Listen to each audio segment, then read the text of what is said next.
Hello everyone, welcome to Pulmera's kitchen. ఈరోజు నేను మీకు చాలా simple and tasty palak paneer చేసి చూపిస్తున్నానండి.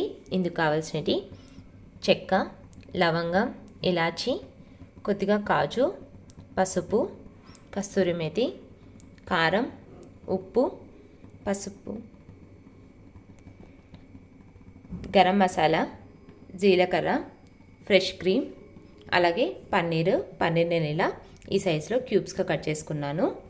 సన్నగా కట్ చేసుకున్న ఆనియన్స్, అల్లం వెల్లుల్లి, అలాగే పాలకూర వాష్ చేసేసి నేను హాట్ వాటర్లో ఇలా బాయిల్ చేసి పెట్టేసుకున్నాను. కొద్దిగా పచ్చిమిర్చి. నెక్స్ట్ నేను ఇలా బాండీలో కొద్దిగా ఆయిల్ వేసుకున్నానండి. ఆయిల్ హీట్ అయ్యాక చెక్క, లవంగం, ఒకటి ఇలాచి వేసేసుకున్నాను. నెక్స్ట్ అల్లం వెల్లుల్లి పేస్ట్. నెక్స్ట్ నేను సన్నగా కట్ చేసుకున్న ఆనియన్స్ వేసుకున్నానండి. ఆనియన్స్ అన్నీ కూడా మనకి బ్రౌన్ గోల్డెన్ కలర్లోకి వచ్చేంత వరకు ఫ్రై చేసుకోవాలి.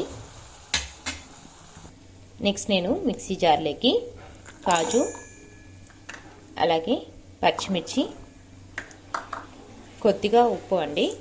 ఈ పాలక్ పన్నీర్కి ఉప్పు కొంచెమే పడుతుంది, సో కొద్దిగా సాల్ట్, అలాగే పాలక్ ఇది నేను చల్లారి పెట్టుకున్నానండి. ఇలా నేను కాడలతో సహా వేసేసుకున్నాను. పాలకూర ఇదంతా కూడా మనం మెత్తగా గ్రైండ్ చేసేసుకోవాలి.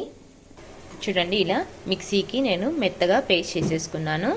నెక్స్ట్ ఇలా ఆనియన్స్ అన్నీ వేగాయి కదా, ఈ పేస్ట్ అంతా కూడా యాడ్ చేసేసుకుంటున్నాను. చూడండి, నేను గ్రేవీకి సరిపడంత కొద్దిగా వాటర్ యాడ్ చేసేసుకొని ఇదంతా కూడా లో ఫ్లేమ్లో లిడ్ క్లోజ్ చేసేసుకొని ఒక 10 మినిట్స్ మనము కుక్ చేసుకోవాలి. చూడండి, ఇలా ఆయిల్ అంతా కూడా పైకి తేలేంత వరకు మనము ఒక 10 మినిట్స్ ఇలా లో ఫ్లేమ్లో పచ్చివాసన పోయేదాకా బాగా కుక్ చేసేసుకోవాలి. నెక్స్ట్ ఇందులోకి కొద్దిగా కారం, అలాగే గరం మసాలా, పసుపు. నెక్స్ట్ ఇందులోకి నేను 1 cup paneer cubes తీసేసుకుంటున్నానండి.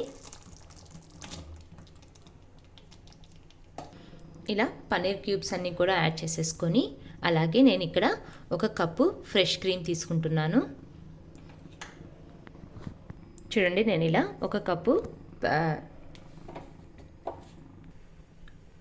Cup fresh cream add చేసేసుకొని బాగా మిక్స్ చేసుకున్నాను. ఫైనల్లీ కొద్దిగా కస్తూరి మేతి వేసేసుకోవాలి. ఇవంతా కూడా లో ఫ్లేమ్లో మనము ఒక 5 మినిట్స్ అనేది కుక్ చేసేసుకోవాలి. అంతే అండి, చాలా సింపుల్ అండ్ టేస్టీ మనకి పాలక్ పన్నీర్ అనేది రెడీ అవుతుంది.